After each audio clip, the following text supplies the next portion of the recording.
जय हिंद साथियों, आप लोग कैसे हैं। उम्मीद करता हूं कि आप लोग बहुत ही बढ़िया होंगे। ठीक है, तो आज की इस वीडियो में हम लोग क्लास 12 के साइकोलॉजी, ठीक है, क्लास 12 के साइकोलॉजी के टॉप 10 VVI सब्जेक्टिव क्वेश्चन आपको हम इस वीडियो में याद कराने वाले हैं।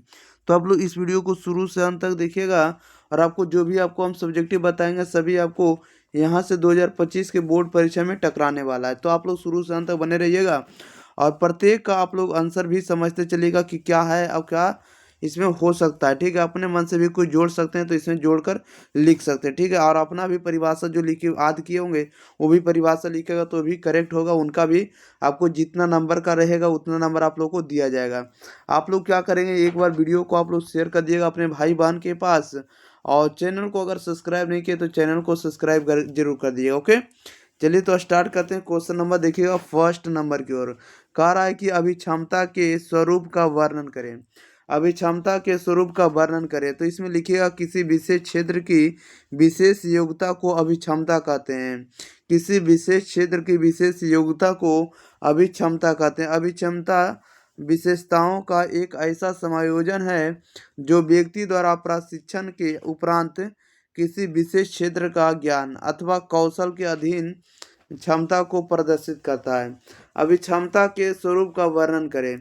किसी विशेष क्षेत्र की विशेष योग्यता को अभिक्षमता कहते हैं। अभिक्षमता अभिक्षमता जो होता है विशेषताओं का एक ऐसा समायोजन होता है जो व्यक्तियों द्वारा या जो व्यक्ति द्वारा प्रशिक्षण के उपरांत किसी विशेष क्षेत्र का ज्ञान अथवा कौशल के अधीन की क्षमता को प्रदर्शित करता है। ठीक है, दर्शाता है। नेक्स्ट क्वेश्चन लेते हैं। क्वेश्चन नंबर देखिएगा 2 नंबर।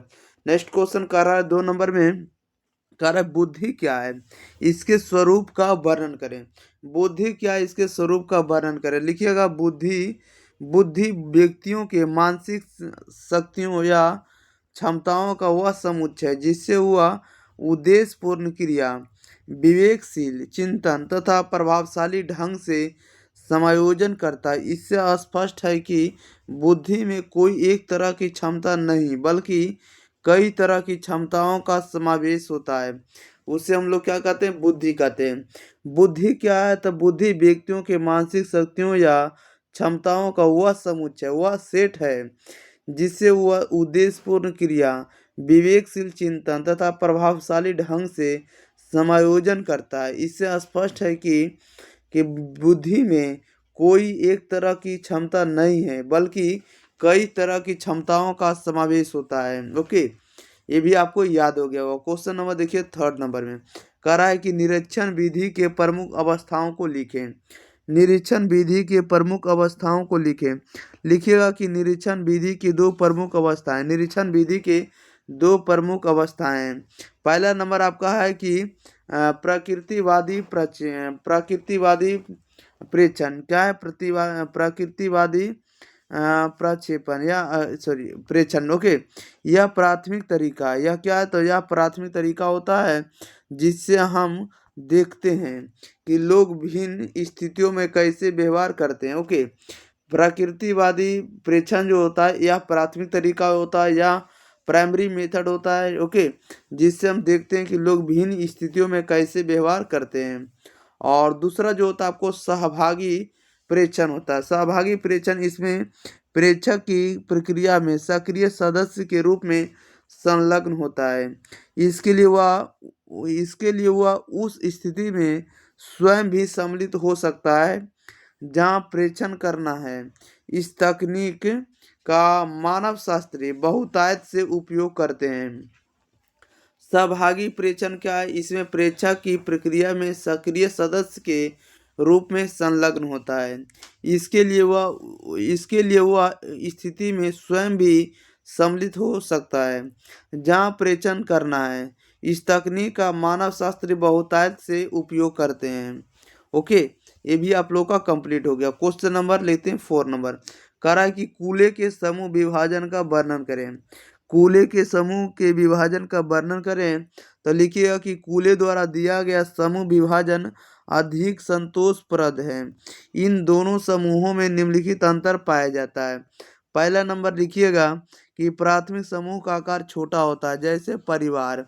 जबकि गौण समूह का आकार बड़ा होता है, जैसे राजनीतिक दल। ओके, प्राथमिक समूह में जो होता है आपको परिवार आएगा, और आपको गौण समूह में यानी द्वितीयक समूह में राजनीतिक दल आएगा। ओके, और इसी में अगर अगला बात करते हैं, कह रहा है कि प्राथमिक समूह के सदस्यों में औपचारिकता नहीं होती है। ओके, और जबकि गौण सदस्यों यानी द्वितीयक समूह के सदस्यों में औपचारिकता अधिक होती है।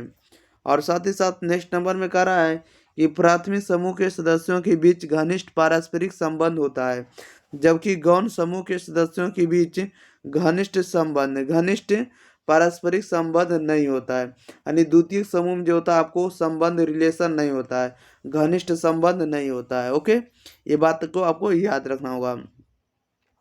नेक्स्ट क्वेश्चन लेते हैं, क्वेश्चन नंबर 5। कह रहा है कि मानव व्यवहार पर पड़ने वाले प्रदूषण के प्रभाव लिखें। मानव व्यवहार पर पड़ने वाले प्रदूषण के प्रभाव को लिखें। तो लिखिएगा, पर्यावरणीय प्रदूषण वायु, जल तथा भूमि प्रदूषण के रूप में हो सकता है, जो मानव व्यवहार को प्रभावित करता है। पहला नंबर है आपको कि मानव व्यवहार पर प्रदूषण का प्रभाव जो होता है वायुमंडल में 78%, नाइट्रोजन 21% की वायुमंडल में जो होता है आपको 78% नाइट्रोजन होता है, 21% आपको ऑक्सीजन तथा 0.03% कार्बन डाइऑक्साइड तथा अन्य वायु प्रदूषण के मुख्य कारण है, जिसका प्रभाव जो होता है मानव के स्वास्थ्य व व्यवहार पर पड़ता है। हम जानते हैं कि मानव व्यवहार पर जो प्रदूषण का जो प्रभाव पड़ता है, जिसमें से वायुमंडल में जो होता है 78% नाइट्रोजन होता है, 21% आपको ऑक्सीजन होता है, O2 होता है, और 0.03% जो होता है 0.03% CO2 होता है, कार्बन डाइऑक्साइड होता है। और ये सभी जो होता है वायु प्रदूषण के कारण है, और जिसका जो प्रभाव होता है मानव के स्वास्थ्य पर और इसके बिहेवियर पर भी पड़ता है। ठीक है, ये बात को आपको याद रखना है फर्स्ट नंबर में। क्वेश्चन नंबर इसी में देखिएगा, दूसरा जो पॉइंट है कोई इसका जो आंसर होगा सेकेंड नंबर का जो पॉइंट है कि मानव व्यवहार पर जल प्रदूषण का प्रभाव। मानव व्यवहार पर जल प्रदूषण का क्या प्रभाव है? तो लिखिएगा, जल प्रदूषण से तात्पर्य जल के भौतिक, रासायनिक और जैविक गुणों में ऐसा परिवर्तन से है जो उसके रूप, गंध, स्वाद से मानव के स्वास्थ्य और कृषि, उद्योग एवं वाणिज्य को हानि पहुँचे, जल प्रदूषण कहलाता है। जल जीवन के लिए एक बुनियादी जरूरत है।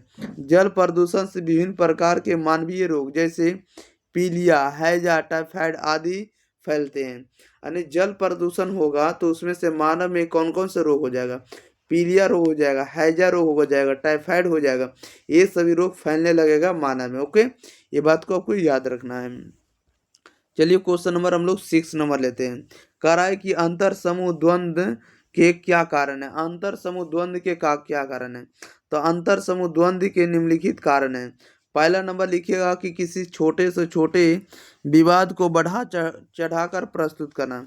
किसी छोटे से छोटे विवाद को बढ़ा चढ़ाकर प्रस्तुत करना अंतर समूह द्वंद्व कहलाता है।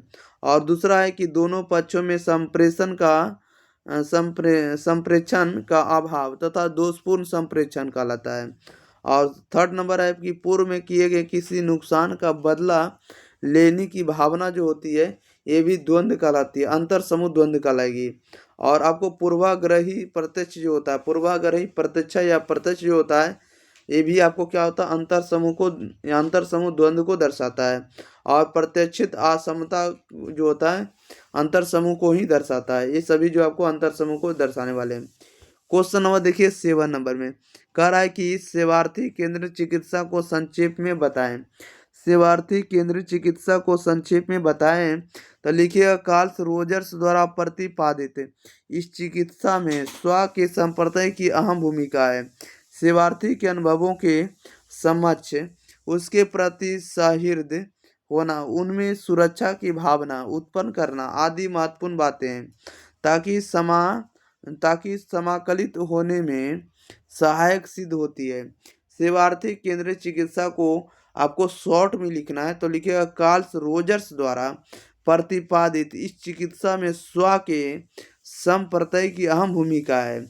सेवार्थी के अनुभवों के समक्ष उसके प्रति सहृदय होना, उनमें सुरक्षा की भावना उत्पन्न करना आदि महत्वपूर्ण बातें हैं, ताकि समाकलित होने में सहायक सिद्ध होती है। इस तरह से आपको इसका आंसर लिख देना होगा। क्वेश्चन नंबर देखिएगा 8 नंबर में। 8 नंबर में कह रहा है कि समाजोपकारी व्यवहार की विशेषताओं को उदाहरण द्वारा स्पष्ट करें। समाजोपकारी व्यवहार की विशेषताओं को उदाहरण द्वारा स्पष्ट करें। लिखिएगा समाजोपकारी व्यवहार से तात्पर्य किसी हित के भाव से दूसरों के लिए कुछ करना या उनके कल्याण के बारे में सोचना। समाजोपकारी व्यवहार की विशेषताएं निम्नलिखित है। ठीक है, समाजोपकारी के लिए क्या क्या विशेषता होनी चाहिए। तो पहला नंबर आपका इसमें व्यक्तियों को लाभ पहुंचाने तथा लाभ पहुंचाने या उनका भला करने का लक्ष्य होना चाहिए। यानी समाजोपकारी व्यवहार की विशेषता में होगा कि पहले व्यक्तियों को लाभ पहुंचाए और उनका भला करने का लक्ष्य होना चाहिए। और अगला है कि इस व्यवहार को निस्वार्थ होना चाहिए, यानी निस्वार्थ करना चाहिए, यानी इस व्यवहार को जब कर रहे हैं तो आपको निस्वार्थ करना चाहिए। और नेक्स्ट नंबर है इसी पॉइंट में कि व्यक्ति अपनी स्वेच्छा से करे, ना कि किसी प्रकार के दबाव के कारण करे। अगर कोई भी काम कर रहे हैं तो आप अपनी स्वेच्छा से ही करें, किसी के दबाव में आकर ना करें। और क्वेश्चन नंबर इसी का है आपको 8 नंबर का नेक्स्ट पॉइंट है कि इसमें व्यक्ति को सहायता करने के लिए कठिनाइयों का सामना करना पड़ता है। इसमें व्यक्ति को सहायता करने के लिए कठिनाइयों का भी सामना करना पड़ सकता है। ओके, नेक्स्ट क्वेश्चन नंबर देखिएगा आप लोग 9 नंबर की ओर। कह रहा है कि वैयक्तिक तथा समूह बुद्धि परीक्षण में क्या अंतर है। वैयक्तिक तथा समूह बुद्धि परीक्षण में क्या अंतर है। तब वैयक्तिक तथा समूह बुद्धि परीक्षण में निम्नलिखित अंतर है। वैयक्तिक तथा समूह बुद्धि परीक्षण में निम्नलिखित अंतर है। पहला नंबर में क्या लिखिएगा, वैयक्तिक देने देखिए क्या होगा।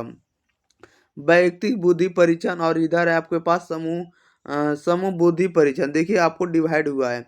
तो वैयक्तिक देने फर्स्ट पॉइंट में आप लोग लिखिएगा कि इस परीक्षण में आयोजन में श्रम एवं साथ किया जाता है। ओके, समय के साथ साथ श्रम भी किया जाता है। और इसमें है कि समूह परीक्षण में पूरे समूह का परीक्षण एक समय अधिक लगता है। अगर कोई भी इसमें समूह परीक्षण कर रहे हैं तो इसमें समय जो है ज़्यादा समय लगेगा। और इसमें से आपको है कि इस परीक्षण का जो परिणाम होता है विश्वसनीय होने के साथ साथ शुद्ध भी होता है। ठीक है, व्यक्ति बुद्धि परीक्षण में अगर कोई भी रिजल्ट आ रहा है तो विश्वसनीय के साथ साथ आपके प्योर भी होता है। और इसमें आपको इस परीक्षण का जो परिणाम होता है कम विश्वसनीय होता है, विश्वास इसमें कम कर सकते हैं। अगला नंबर इसका थर्ड पॉइंट है व्यक्ति का कि ये परीक्षण कम आयु के बच्चों के लिए सर्वश्रेष्ठ है। यानी व्यक्ति परीक्षण जो होता है कम आयु के बच्चों के लिए सर्वश्रेष्ठ माना जाता है। और ये आपका जो है अगला कि परीक्षण वाला जो है आपको कि ये परीक्षण कम आयु के बच्चों के लिए जटिल होते हैं। क्या होते हैं, जटिल होते हैं, हार्ड होते हैं। इसका फोर्थ पॉइंट है कि इस पद्धति में परीक्षा का प्रशिक्षित होना अत्यधिक आवश्यक है। और इसमें जो आपको इस परीक्षण में परीक्षा का प्रशिक्षक होना अनिवार्य नहीं है। इसमें अगर शिक्षक नहीं भी रहेगा, आपको क्या हुआ प्रशिक्षण नहीं रहेगा तो भी कोई दिक्कत नहीं है। तो इसी का 5 पॉइंट है कि इनमें प्रयोगकर्ता तथा छात्र का सीधा संबंध होने का कारण होना चाहिए। ठीक है, यानी इनमें प्रयोगकर्ता एवं छात्र का सीधा संबंध होने के कारण उनमें घनिष्ठता अधिक होती है। इनमें क्या होती है तो घनिष्ठता अधिक होती है वैयक्तिक में। और इसमें परीक्षण में जो होगा इस परीक्षण में प्रयोगकर्ता तथा छात्र का संबंध ना होकर पूरे समूह के साथ होने का कारण घनिष्ठता नहीं होता है। और इसमें छात्र और समूह जो होता है इसमें एक साथ नहीं होता, इसलिए इसमें घनिष्ठता नहीं पाया जाता। ओके, नेक्स्ट क्वेश्चन नंबर देखिए 10 नंबर की ओर। कह रहा है कि प्रेक्षण के लाभ एवं हानि का संक्षिप्त में वर्णन करें। प्रेक्षण के लाभ एवं हानि का संक्षिप्त में वर्णन करें। तो प्रेक्षण के निम्नलिखित लाभ एवं हानि है।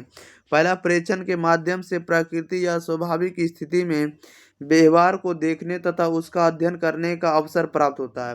प्रेक्षण के माध्यम से हम कह सकते हैं कि प्रकृति और स्वाभाविक स्थिति में कंडीशन में व्यवहार को देखने तथा उसका अध्ययन करने में क्या होता है तो अवसर प्राप्त होता है। ओके, और इसमें जो कह रहा है कि अन्य लोगों को प्रेक्षण के लिए प्रशिक्षण दिया जा सकता है, अथवा हम कह सकते हैं किसी स्थिति में निवास करने वाले लोगों के लिए भी इस प्रयोग का परीक्षण उपयोगी माना जाता है या उपयोगी है। इसी का नेक्स्ट पॉइंट है कि अगला कि इस परीक्षण से संबंधित दैनिक क्रियाएं नित्य कर्म की भांति होती है, जो प्रायः प्रेक्षणकर्ता की दृष्टि से चूक जाती है। अगला पॉइंट है कि प्रेक्षणकर्ता अनेक बार भावनाओं के अधीन होकर पूर्वग्रह या पूर्वग्रह की भावना का भी समायोजन कर लेता है, जिसके कारण जो रिजल्ट होता है यानी परिणाम जो होता है उचित प्राप्त नहीं होते हैं। इसी का अगला पॉइंट है कि वास्तविक अनुक्रियाएं एवं व्यवहार प्रेक्षणकर्ता की अनुपस्थिति में प्रभावित हो सकता है, जो कि प्रेक्षण की दृष्टि से अनुपयोगी सिद्ध होता है। ओके, इस तरह से इसका आंसर लिख देना होगा। तो देखिए, जितना भी हम आपको सब्जेक्टिव इसमें बताएं आपको एग्जाम से रिलेटेड है और इसी एग्जाम में आपको बार बार क्वेश्चन पूछे जाते हैं।